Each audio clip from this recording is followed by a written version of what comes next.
అండి, నమస్తే. Welcome to my channel.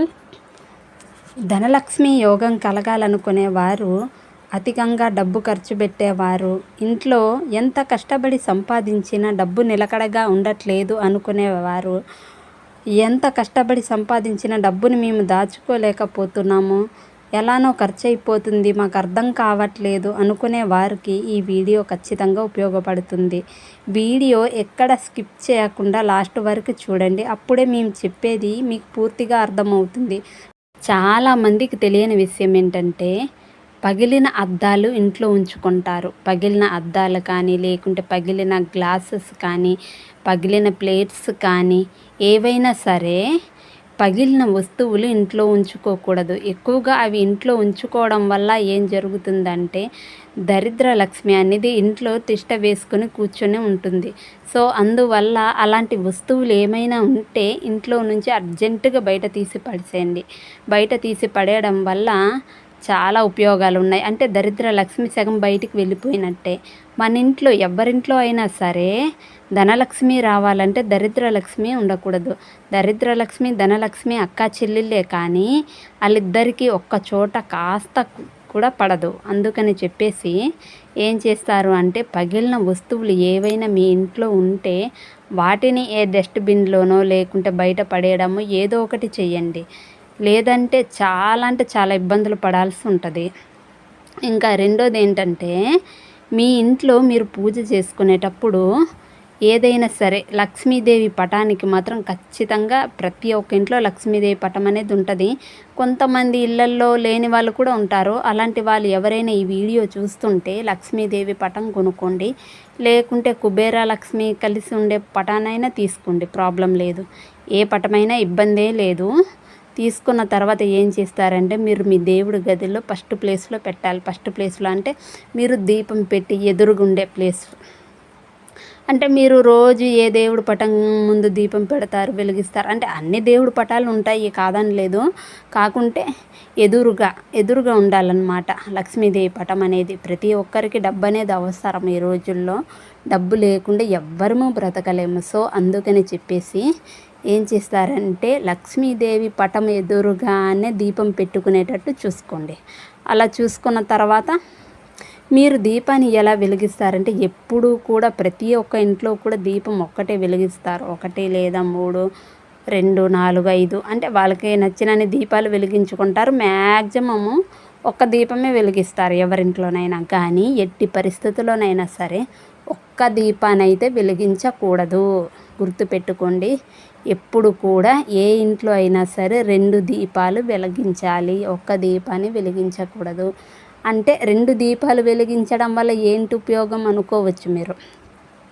2 దీపాలు వెలిగించడం వల్ల చాలా ఉపయోగాలు ఉన్నాయి.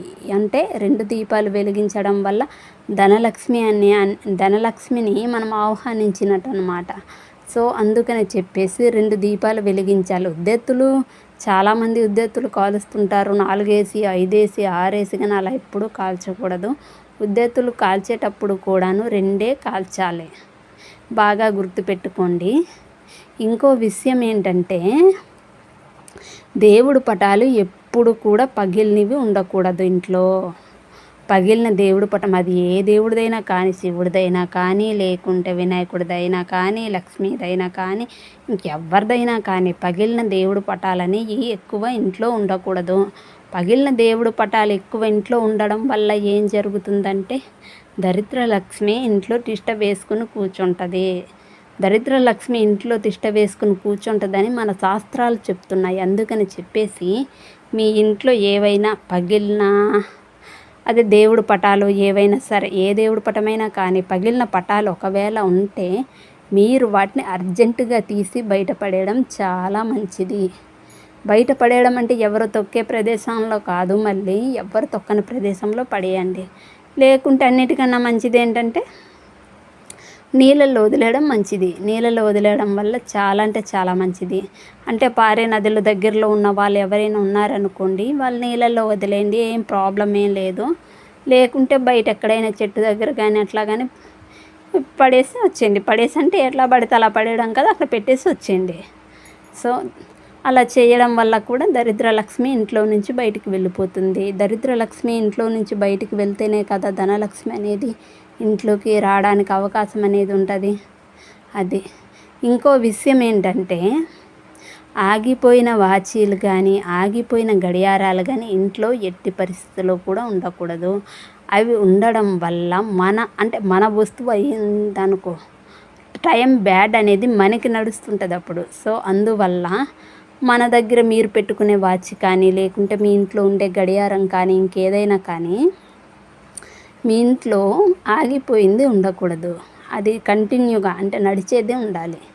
అంతేగాని ఆగిపోయిన గడియారం ఆగిపోయిన వాచి పెట్టుకుంటే మన టైం బ్యాడ్ అవుతుంది. అందుకని చెప్పేసి వాటిని కూడా బయట తీసి పడేయాలి.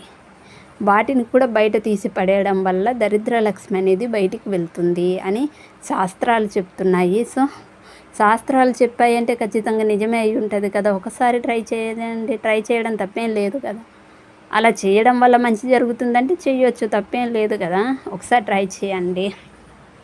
ఇంకో విషయం ఏంటంటే, ఇది చాలా చాలా ఇంపార్టెంట్ అయిన పాయింట్, బాగా గుర్తుపెట్టుకోండి. ఎవరైనా సరే మీరు దేవుడి గదిలో దీపం పెట్టేటప్పుడు ఉప్పు దీపమే పెట్టాలి. ఉప్పు దీపమే ఎందుకు పెట్టాలి అని చెప్తున్నానంటే, ఉప్పు దీపం పెట్టడం వల్ల చాలా అంటే చాలా ఉపయోగాలు ఉన్నాయి. మీకే కాదు, ఎవరింట్లో, మా ఇంట్లో కూడా ఉప్పు దీపమే పెడతా నేను. అంటే ఎవరింట్లో అయినా ఉప్పు దీపం పెట్టడం వల్ల చాలా ఉపయోగాలు ఉన్నాయి. ఉప్పు దీపానికి ఏ పదార్థాలు కావాలి అనుకునే డౌట్స్ వచ్చుంటాయి. సో చెప్తాను వినండి.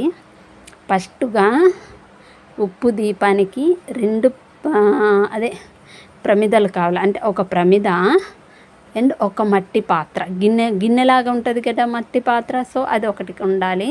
కింద గల్ల ఉప్పు వేసుకోవడానికి, దానిపైన పెట్టడానికి అంటే దీపం పెట్టడానికి ఒక ప్రమిద ఉండాలి. అది కూడా మట్టిదే అయి ఉండాలి. సో గల్ల ఉప్పు వేసుకున్న మట్టి పాత్రలోన ప్రమిదను పెట్టేసి దానిపైన కొంచెం ఆయిల్ వేసుకొని, అదే దేవుడికి దీపం పెడతారు కదా, ఆయిల్ వేసుకొని తర్వాత ఒత్తి వెలిగించుకోండి. సో అలా పెట్టుకోవాలి. అంటే ఉప్పు దీపం ఎలా పెట్టుకోవాలి తెలియదు అనుకున్న వాళ్ళకి చెప్తున్నాను. అంటే అందరూ తెలిసిన వాళ్ళు ఉంటారు కదా. సో కొంతమంది తెలియని వాళ్ళు కూడా ఉంటారు కదా మన సబ్స్క్రైబర్స్. సో వాళ్ళకి చెప్తున్నాను. సో అలా చేయడం వల్ల ధనలక్ష్మి అనేది ఇంటికి వస్తుంది. ధనలక్ష్మి ఇంటికి వస్తుందని శాస్త్రాలు చెప్తున్నాయి. సో అలా ఒకసారి ట్రై చేసి చూడండి. మీరు కూడా ట్రై చేశాక మీకే అర్థమవుతుంది. అంటే మీరు ట్రై చేసేటప్పుడు మళ్ళీ ఎవ్వరికి చెప్పకూడదు. మళ్ళీ ఎవ్వరికి చెప్పకుండానే మీరు ట్రై చేయాలి. ఎవ్వరికి చెప్పకుండా మీరు ట్రై చేశాక దాని రిజల్ట్ వచ్చినాక అప్పుడు వేరే వాళ్ళకి చెప్పండి. అంతేగాని ప్రయత్నం మధ్యలో ఉన్నప్పుడు వేరే వాళ్ళకి ఇలా చేయండి అలా చేయండి అని చెప్పొద్దు. అలా చెప్పడం వల్ల మీకు రిజల్ట్ రావచ్చు, రాకపోవచ్చు. సో అందుకని చెప్పేసి మీరు ముందు ప్రయత్నించాక దానికి రిజల్ట్ వచ్చినాక అప్పుడు చెప్పండి. అప్పుడు బాగుంటుంది కదా, వాళ్ళు కూడా చేసుకుంటారు, అందరికీ ఉపయోగపడుతుంది కదా. సో అందుకని చెప్పేసి మీరు అలా దీపం పెట్టుకోండి. ఉప్పు దీపం అలా పెట్టుకోవడం వల్ల ధనలక్ష్మి యోగం అనేది కలుగుతుంది. ధనలక్ష్మి యోగం కలుగుతుంది. కుటుంబం కూడా ఏదైనా గొడవలు కానీ ప్రాబ్లమ్స్ కానీ సమస్యలు కానీ ఉన్నా కానీ అన్నీ చెక్కబడతాయండి. అన్నీ చెక్కబడతాయి. కుటుంబ విషయంలోకి వస్తే అందరూ సంతోషంగా ఉంటారు, అందరూ హ్యాపీగా ఉంటారు అలా దీపం పెట్టడం వల్ల. ఎందుకంటే దరిద్ర లక్ష్మి బయటికి వెళ్ళిపోతుంది కదా. సో ధనలక్ష్మి అనేది ఇంట్లో ఉంటుంది కాబట్టి దానివల్ల ఎలాంటి ప్రాబ్లమ్స్ ఉండకుండా ప్రశాంతంగా ఉంటాము. ధనలక్ష్మి ఇంటికి వస్తుందంటే ఒకేసారి ధనవంతులు అయిపోవడం కాదు. మనకి ఏవైనా ప్రాబ్లమ్స్ ఉంటే కాస్త చిన్నగా అంటే మెల్లిమెల్లిగా ప్రాబ్లమ్స్ అనేవి సాల్వ్ అయిపోతూ ఉంటాయి. మనకి ధనలక్ష్మి అనేది వస్తూ ఉంటుంది అన్నమాట. సో దాన్నే ధనలక్ష్మి యోగం అని అంటారు. ధనలక్ష్మి యోగం అంటే ఒకేసారి ధనవంతులు అయిపోవడం కాదు, ఒకేసారి కుబేరులు అయిపోవడం కాదు. ఏంటి, ఎవరు ఒకేసారి కుబేరులు ధనవంతులు అవ్వరు కదా, కాస్త టైం పడుతుంది. కానీ ఒకసారి ఈ ప్రయత్నం చేయడం వల్ల మీకున్న ప్రాబ్లమ్స్ కాస్తైనా తగ్గి మంచి పొజిషన్లో అంటే మంచి ప్లేస్లో ఉంటారు, మంచి పొజిషన్లో ఉంటారు, ఆనందకరమైన జీవితం వస్తుంది. సో మీకున్న ప్రాబ్లమ్స్ అన్నీ సాల్వ్ అయిపోయి కాస్త మెల్లిమెల్లిగా అలా ప్రాబ్లమ్స్ తగ్గుకుంటూ పోతాయి, మీరు హ్యాపీగా ఉంటారు. అందుకని చెప్పేసి ఈ పరిహారం ఒకసారి ప్రయత్నించి చూడండి. ప్రయత్నిస్తే మీకే అర్థమవుతుంది దాని రిజల్ట్ అయితే నేను చెప్తున్నా, మీరు నమ్మండి నమ్మకండి, బ్రహ్మాండంగా అయితే ఉంటుంది. ఖచ్చితంగా ఒక్కసారి మీరు ట్రై చేయండి. ట్రై చేస్తే మీకే అర్థమైపోతుంది. ఎందుకంటే ప్రయత్నించకుండా ఇది అవ్వదు అనేసి మనం చెప్పడానికి లేదు కదా. సో ఒకసారి ప్రయత్నించండి, ఏమైంది ప్రయత్నించడం వల్ల. సో అందుకని చెప్పేసి మీరు ట్రై చేస్తారని నేను అనుకుంటున్నాను. మన ఛానల్లో మన వీడియో మీకు నచ్చితే ప్లీజ్ మన ఛానల్ని సబ్స్క్రైబ్ చేయండి, లైక్ చేయండి, షేర్ చేయండి. Thank you for watching.